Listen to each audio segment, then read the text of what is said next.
Bharatiya Janata party के प्रवक्ता संबित पात्रा कह रहे हैं कि जिस तरीके से बीजेपी के ऑफिसेज में आग लगाई जा रही है, हम पर हमले किए जा रहे हैं, हम इस बात की मांग करते हैं कि इस पर जल्द से जल्द कार्रवाई की जाए। इसके लिए जो दोषी हैं उन्हें गिरफ्तार किया जाए। बीजेपी के ऑफिस में आग की ये तस्वीरें आप देख रहे हैं। चुनाव का परिणाम आज आया है और उसके बाद इस तरह की ये तस्वीरें चिंता को बढ़ाने वाली तस्वीरें। और इसी बात का जिक्र अभी संबित पात्रा ने भी किया। कहा कि जिस तरीके से बीजेपी के कार्यालय में, ऑफिस में आग लगाई जा रही है, हमले किए जा रहे हैं, जल्द से जल्द इस बात का संज्ञान लिया जाए, इस पर कार्रवाई की जाए। जो लोग इसके पीछे हैं उन्हें सजा दी जाए, दोषियों पर कार्रवाई होनी चाहिए। ये तस्वीर आप देख रहे हैं, बीजेपी कार्यालय की तस्वीर, किस तरह से इसमें आग लगाई गई, लोगों पर हमला किया गया, इस तरह की खबरें सामने आ रही हैं। आज ही चुनाव के नतीजे आए हैं और अब से कुछ देर में ये सब तस्वीरें सामने आना चिंता बढ़ाने वाला है।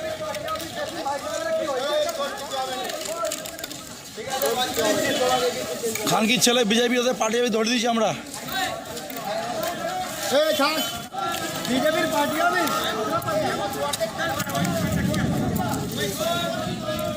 एक बार फिर से आपको सुनवाते हैं बीजेपी के प्रवक्ता संबित पात्रा ने क्या कहा। अभी चुनाव के नतीजे घोषित हो रहे हैं, मगर बड़े दुख के साथ कहना पड़ रहा है, जिस प्रकार की हिंसा बंगाल में अभी जमीन पर चल रही है और टीएमसी के गुंडों द्वारा ये हिंसा प्रतिपादित किया जा रहा है, ये अत्यंत ही निंदनीय है। भारतीय जनता पार्टी इस हिंसा का, इस वायलेंस का निंदा करती है। मैं आपको, हमारे पास बिल्कुल लिस्ट है कहां कहां, कौन कौन से कार्यालय में, हमारे कहां कहां पार्टी के दफ्तरों पर हमला किया जा रहा है टीएमसी के गुंडों द्वारा। मैं उसका एक पत्र आपके सामने रख रहा हूं। सबसे पहला घटना जो हुआ वो आरामबाग में भारतीय जनता पार्टी के दफ्तर में हुआ। लगभग 5 बजे के आसपास हुआ और टीएमसी के जो गुंडे हैं उन्होंने एक मॉब बना करके हमारे पार्टी कार्यालय को अटैक किया और हमारे पार्टी कार्यालय में आगजनी भी की। मैं वो वीडियो भी दिखाना चाहूँगा आगजनी का, आप देख सकते हैं। ये आज लोकल मीडिया में भी कई जगह चल रहा है।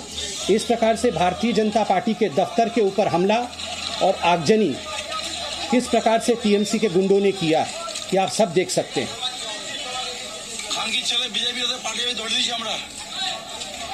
बीजेपी के कार्यकर्ता किस प्रकार से उनके बीच में अफरा तफरी मची हुई है। जो दूसरी घटना है वो बेलाघाट में हुआ, बेलाघाट सीआईटी मोड़ में, और लगभग 5 बजे के आसपास यह घटना भी हुई है और वहां बीजेपी के जो कैडर है, जो हमारे कार्यकर्ता हैं, उनके ऊपर अटैक हुआ है।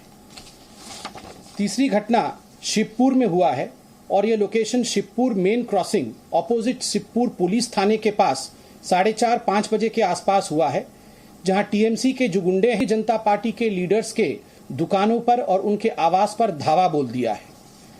चौथा घटना दुर्गापुर का है, लोकेशन है विद्यासागर एवेन्यू बी जोन। ठीक 1 बजे, दोपहर के 1 बजे वहां टीएमसी के कैडर्स ने भारतीय जनता पार्टी के दफ्तर पर धावा बोला और वहां पर जो भारतीय जनता पार्टी के हमारे कार्यकर्ता थे उन्हें मारना शुरू किया। पत्थरबाजी भी हुई और हमारे जो कार्यकर्ताओं के बाइक्स इत्यादि थे उन्हें पूरी तरह से ध्वस्त कर दिया गया।